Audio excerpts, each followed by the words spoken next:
Dear learners, I hope you all are well. I am also well. I am Hafizur Rahman, Assistant Teacher English, Narikalbari High School, Kotalipara. বিগত দুটি ক্লাসে তোমাদের সাথে completing সেন্টেন্সের কয়েকটি বিষয় নিয়ে আমি আলোচনা করেছিলাম।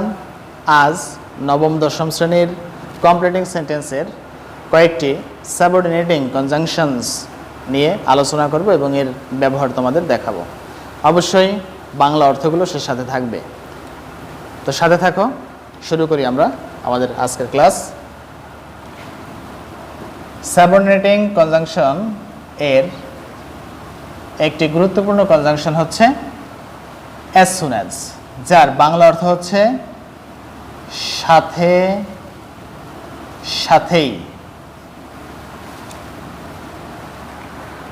বিগত কয়েক বছরের বোর্ড কোশ্চেনগুলো অ্যানালাইসিস করে দেখা গেছে যে সেখানে যে কনজাংশনগুলো থাকে তার মধ্যে as soon as একটা গুরুত্বপূর্ণ জায়গা দখল করে রয়েছে। সুতরাং এটি তোমাদের জন্য অত্যন্ত গুরুত্বপূর্ণ। as soon as বিশিষ্ট সেন্টেন্সটি অবশ্যই কমপ্লেক্স সেন্টেন্স হবে। তো দেখি আমরা এই সেন্টেন্সের স্ট্রাকচার কেমন হয়। as soon as প্লাস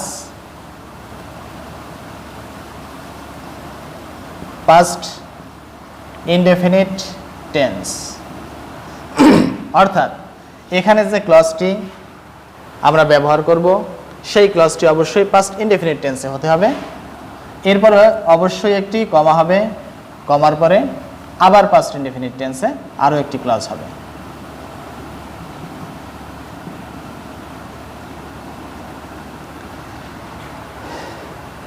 আমরা যে কথাটি বারবার বলি ক্লজ একটি বিষয়। এই ক্লজ শব্দটি বারবার আমাদের আসে। কমপ্লেক্স কম্পাউন্ড সেন্টেন্স করতে গেলে অবশ্যই আমাদের ক্লজ শব্দটি বারবার আসবে। আসলে ক্লজটা কি এ বিষয়ে আমি পরবর্তীতে ডিটেইল তোমাদের সাথে আমি আলোচনা করব। তবে ক্লজ সম্পর্কে আমি একটা সাধারণ ধারণা দেই। ক্লজ মানে সেন্টেন্স, বড় সেন্টেন্সগুলোর খণ্ড অংশকে ক্লজ বলা হয়। আমরা সেক্ষেত্রে ক্লজের একটা সূত্র ধরে রাখতে পারি, সাবজেক্ট প্লাস ফাইনাইট ভার্ব। অর্থাৎ ক্লজ হতে হলে সাবজেক্ট থাকবে এবং তার ফাইনাইট ভার্ব অর্থাৎ সমাপিকা ক্রিয়া থাকবে। তার মানে আমরা সে অর্থে ধরতে পারি টেন্সের মধ্যে পড়ে, টেন্সের স্ট্রাকচারের মধ্যে পড়ে যে কোনো সেন্টেন্স বা বড় সেন্টেন্সের অংশই ক্লজ। তাহলে আমরা দেখি as soon as এর মাধ্যমে একটি সেন্টেন্স মেক করি। as soon as I got up from bed, কমা। এখানে ধরে নিলাম কিছুই নাই, শুধুমাত্র শূন্যস্থান রয়েছে। তাহলে আমরা প্রথম অংশের বাংলা অর্থটুকু আগে বের করে নেব। as soon as I got up from bed, তাহলে এটুকুর বাংলা অর্থটা হচ্ছে যেহেতু আই আছে, আমি ঘুম থেকে ওঠার সাথে সাথেই, আমি ঘুম থেকে ওঠার সাথে সাথেই। তাহলে প্রথম অংশটা আমরা দেখি as soon as past indefinite টেন্সে এখানে একটি ক্লজ হবে, যে ক্লজটি হবে সেটা হবে পাস্ট ইনডেফিনিট টেন্স। তাহলে I got up from bed, subject আছে, ফাইনাইট ভার্ব আছে, তাহলে এটি একটি ক্লজ। I got up from bed past indefinite tense, আমি ঘুম থেকে ওঠার সাথে সাথেই। এখন এখানে আমার মতো করে প্রাসঙ্গিক একটি বাক্য গঠন করতে হবে, যেটি অবশ্যই পাস্ট ইনডেফিনিট টেন্সে হবে। তাহলে আমরা কি গঠন করতে পারি? আমি ঘুম থেকে ওঠার সাথে সাথেই, এখন বৃষ্টির দিন, বৃষ্টি শুরু হলো, এটা করতে পারি। আমি ঘুম থেকে ওঠার সাথে সাথেই স্কুলের ঘন্টা বেজে উঠলো। এরকম যে কোনো অংশ আমরা একটা প্রাসঙ্গিক অংশ নিয়ে এখানে আমরা কমপ্লিট করতে পারি। তো আমি ধরে নিলাম আমি ঘুম থেকে ওঠার সাথে সাথেই বৃষ্টি শুরু হলো। বৃষ্টি শুরু হলো, এটি পাস্ট ইনডেফিনিট টেন্সে হবে। তাহলে বৃষ্টি শুরু হওয়া, ইট বিগিন অর্থ শুরু হওয়া, বিগিনের পাস্ট হচ্ছে began, to rain. It began to rain, বৃষ্টি শুরু হলো। তাহলে সম্পূর্ণ সেন্টেন্সটা আমরা দেখি। As soon as I got up from bed, আমি ঘুম থেকে ওঠার সাথে সাথেই ইট বিগ্যান টু রেইন, বৃষ্টি শুরু হলো। তাহলে আশা করি এরকম আমরা টেন্সের সাথে মিল রেখে দুটি ইনডেফিনিট পাস্ট ইনডেফিনিট টেন্সে রেখে আমরা এভাবে এরকম নতুন আরও সেন্টেন্স আসলে সেগুলো আমরা কমপ্লিট করতে সক্ষম হব। এ গেল একটি সাবঅর্ডিনেটিং কনজাংশনস এর ব্যবহার। এরপরে আমরা দেখব তিনটি সাবঅর্ডিনেটিং কনজাংশনস যার একই রকম অর্থ আসে, যেমন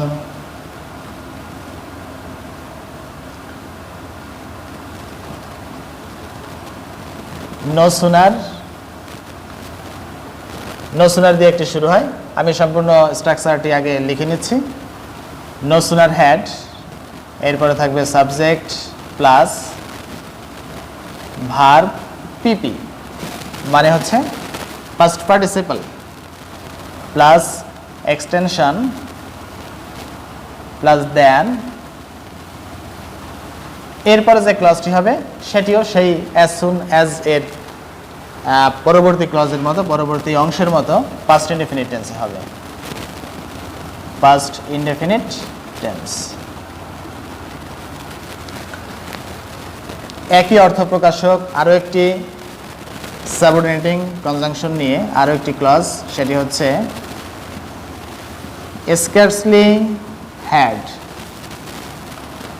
সাবজেক্ট প্লাস ভার্বের পাস্ট পার্টিসিপাল এক্সটেনশন, দেনের জায়গায় শুধুমাত্র পরিবর্তন আসবে। যখন স্কার্সলি হ্যাড থাকবে তখন দেনের পরিবর্তে এখানে বসবে হোয়েন, পাস্ট ইনডেফিনিট টেন্স, এটাও সব ঠিক থাকবে। তারপরে দেখি হার্ডলি, সাবজেক্ট ভার্বের পাস্ট পার্টিসিপাল এক্সটেনশন, হার্ডলির পরেও হোয়েন ব্যবহৃত হয় প্লাস পাস্ট ইনডেফিনিট টেন্স। এই যে তিনটি টার্ম আমরা এখানে দেখতে পেলাম, no sooner then, scarcely when, hardly when, এই তিনটির ক্ষেত্রেই যে বাংলাটি আসে সে বাংলাটি হচ্ছে এরকম, যেতে না যেতেই, এরকম একটি বাংলা আসে, যেতে না যেতেই। সেন্টেন্সের অবস্থা বুঝে হয় যেতে না যেতেই, খেতে না খেতেই, শুনতে না শুনতেই। যেমন আগে যে আমরা সেন্টেন্সটি লিখেছিলাম সেটি আমরা এখানে একটু দেখি। সেটা ছিল অ্যাজ সুন অ্যাজ দিয়ে, সেটি আমরা করব নো সুনার হ্যাড দিয়ে করি। No sooner had, subject I, ভার্বের পাস্ট পার্টিসিপাল গেট, এর পাস্ট পার্টিসিপাল গট, আবার গটেনও হয়। তো যেহেতু পাস্ট পার্টিসিপাল তোমাদের ভালোভাবে মনে রাখার জন্য আমি গট ব্যবহার করব না, কারণ গটের দুইটা ফর্মই রয়েছে, পাস্ট ফর্ম হয় আবার পাস্ট পার্টিসিপাল হয়, সেক্ষেত্রে আমি গটেন লিখি, GOTTEN, had I gotten, no sooner had I gotten up from bed, up get up from bed, ঘুম থেকে ওঠা। এরপর আছে কি দেন, সেই আমরা ওখানে যে অংশটি লিখেছিলাম ইট বিগ্যান টু রেইন, একই অংশ এখানেও হবে। তাহলে অর্থটি আমাদের কি দাঁড়ায়? আমি ঘুম হতে উঠতে না উঠতেই বৃষ্টি শুরু হলো।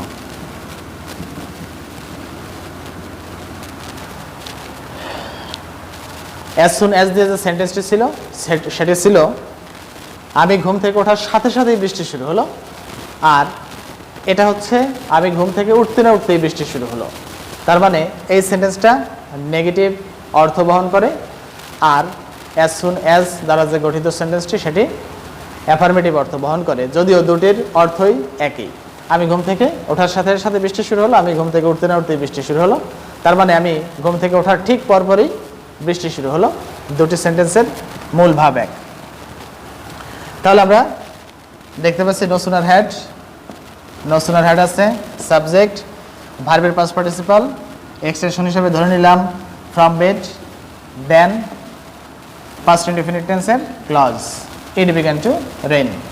ঠিক এরকম এখানে যে কয়টি আছে আমি যদি এই জায়গায় পরিবর্তন করে দেই, নো সুনার হ্যাডের জায়গায় স্কার্সলি হ্যাড ব্যবহার করি, যেমন এখানে যদি দেই স্কার্সলি হ্যাড,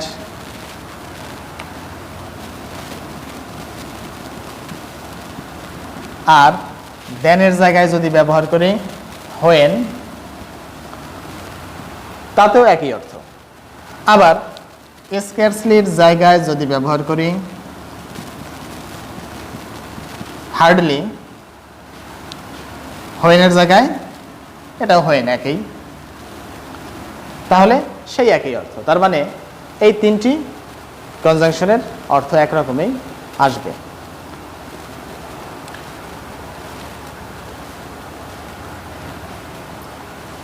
আশা করি বিষয়টি বুঝতে পেরেছো তোমরা। পর্যাপ্ত চর্চা করতে হবে, চর্চার মাধ্যমে স্ট্রাকচারগুলো ধরে রাখতে হবে।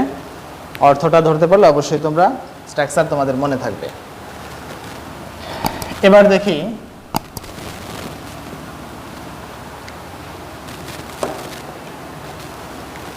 অ্যাজ ইফ অথবা অ্যাজ দো, এই দুটি কনজাংশনের একই অর্থ হচ্ছে যেন।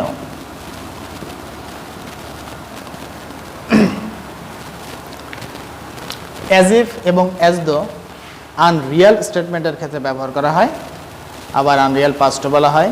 সেটা হচ্ছে এরকম, সে আচরণ করে যেন সে আমেরিকার প্রেসিডেন্ট।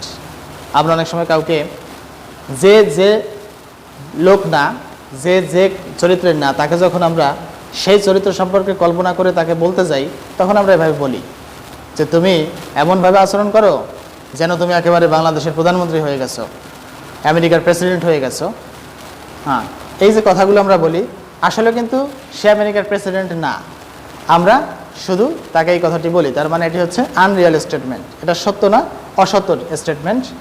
এই স্টেটমেন্টের ক্ষেত্রে অ্যাজ ইফ অ্যাজ দো ব্যবহার করা হয়। অ্যাজ ইফ অ্যাজ দো ব্যবহার করার জন্য অবশ্যই আমাদের আবশ্যিকভাবে দুটি রুলের মধ্যে যেতে হবে। যেমন সেন্টেন্সের প্রথম অংশ যদি প্রেজেন্ট টেন্সে থাকে, প্রেজেন্ট যে কোনো টেন্স, প্রেজেন্ট ইনডেফিনিটে থাকতে পারে, প্রেজেন্ট পারফেক্টে থাকতে পারে, প্রেজেন্ট টেন্সে থাকে অ্যাজ ইফ অথবা অ্যাজ দো, এরপরে সাবজেক্ট, সাবজেক্টের পরে যেহেতু বলেছি আনরিয়াল স্টেটমেন্ট, অসত্য স্টেটমেন্ট, সেহেতু এখানে সাবজেক্ট যেটাই হোক না কেন, সাবজেক্ট ইরেসপেক্টিভ, সাবজেক্ট নির্বিশেষে এখানে ওয়ার ব্যবহৃত হবে, এক্সটেনশন। আবার আমরা বি ভার্বের পাস্ট এটাকে ব্যবহার না করে আমরা অন্যভাবেও করতে পারি, আমাদের অর্থের উপর সেটা নির্ভর করবে। যেমন সাবজেক্টের পরে এখানে ভার্ব পাস্ট ফর্মে, মানে পাস্ট ইনডেফিনিট টেন্সে আমরা এটাকে কমপ্লিট করতে পারি। তো এই দুইভাবে আমরা করতে পারি, যদি আমাদের প্রথম অংশ প্রেজেন্ট টেন্সে থাকে, প্রেজেন্ট যে কোনো টেন্সেই থাকুক না কেন। এরপরে যদি প্রথম অংশ পাস্ট টেন্সে থাকে, বিশেষ করে প্রথম অংশটা যদি পাস্টে থাকে, অবশ্যই পাস্ট ইনডেফিনিট টেন্সে থাকবে। তো আমি পাস্ট টেন্সে লিখছি অ্যাজ ইফ অথবা অ্যাজ দো, সাবজেক্ট, এই অংশটা যখন পাস্ট ইনডেফিনিটে থাকবে, এই অংশটাকে আমাদের পাস্ট পারফেক্টে করতে হবে। তো সেক্ষেত্রে বি ভার্বের পাস্ট পারফেক্ট টেন্স হবে হ্যাড এবং বি ভার্বের past participle been, subject had been, extension. আবার আমরা এটাকে সাবজেক্ট এভাবে লিখতে পারি, সাবজেক্ট হ্যাড ভার্ব পিপি মানে পাস্ট পার্টিসিপল প্লাস এক্সটেনশন। এটাও একই টেন্সের মধ্যেই আছে, এটাও পাস্ট পারফেক্ট টেন্স। তাহলে এই দুটি স্ট্রাকচারের আমরা এখন দুটি উদাহরণ দেখব।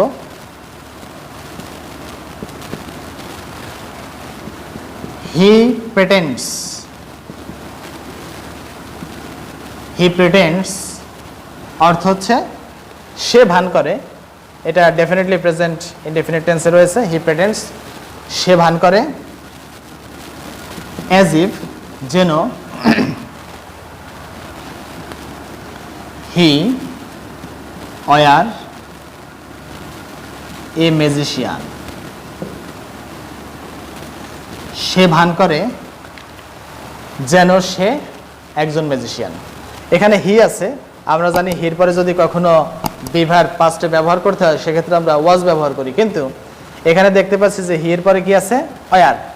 হির পরে কেন ওয়ার হবে সেটা আগেই বলেছি, আনরিয়েল স্টেটমেন্ট, এটা অসত্য। সে ভান করে যেন সে একজন জাদুকর, আসলে সে জাদুকর না।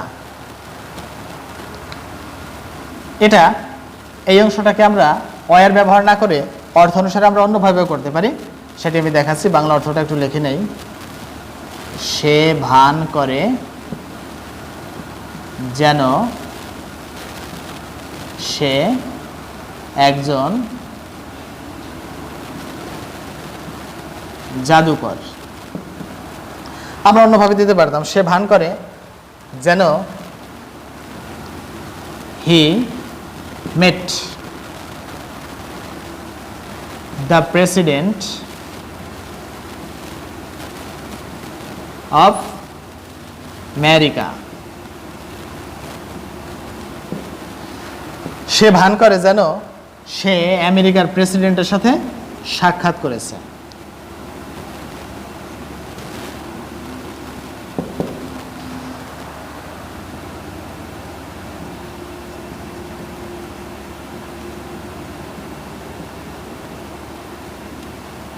সাথে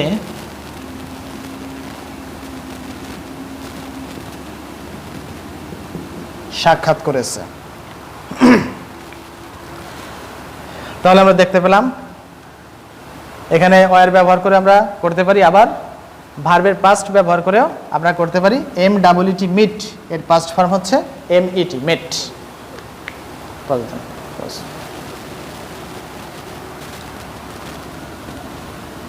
এবার দ্বিতীয় স্ট্রাকচারের আরেকটি সেন্টেন্স আমরা লক্ষ্য করি, একই রকম সেন্টেন্স।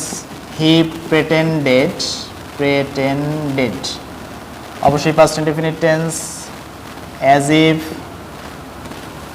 হি যেখানে ওয়ার ছিল আমরা দ্বিতীয় স্ট্রাকচারটি তোমরা একটু লক্ষ্য করো, সেখানে আছে কি had been, he had been a magician.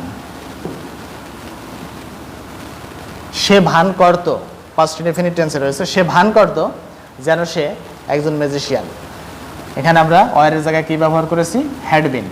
আচ্ছা, এটা যদি আমরা বিভার্বের পাস্ট পার্টিসিপাল, বিভার্বের পাস্ট পারফেক্ট টেন্সে না করে আমরা এভাবে করি, he had mate the president of America. তাহলে আমাদের সেন্টেন্সটা হয়ে যাচ্ছে। সুতরাং এই দুটো স্ট্রাকচারের মধ্যে ফেলে তোমরা টেন্সের দিকে খুব ভালোভাবে লক্ষ্য রেখে এগুলো তোমরা কমপ্লিট করতে পারো। আর এই সেন্টেন্সটার বাংলাও একই রকমই হবে, আগের সেন্টেন্সটার মতোই, শুধু এখানে সে ভান করত আর বাকি অংশ ঠিক আগের মতোই হবে। তো আশা করি তোমরা ভালোভাবে প্র্যাকটিস করবে। ইংলিশ, শুধুমাত্র ইংরেজি না, অন্যান্য যে বিষয়গুলো রয়েছে, তোমরা যে বিষয়টি যত বেশি অনুশীলন করবে তাতে তোমরা অধিক বেশি সফল হতে পারবে। তো এখন তোমাদের স্কুল বন্ধ রয়েছে, এই বাসায় যে সময়টি তোমরা কাটাচ্ছ এই সময়ে খুব বেশি পরিশ্রম করো, কারণ পরিশ্রম করলেই একমাত্র তোমরা সফল হবে। আর অবশ্যই ইংরেজি গ্রামার এইরকম একটা জটিল বিষয়, যত বেশি পরিশ্রম করবে তোমাদের মেধা তত বেশি শানিত হবে। সকলের প্রতি শুভকামনা থাকলো। Thank you all, stay well.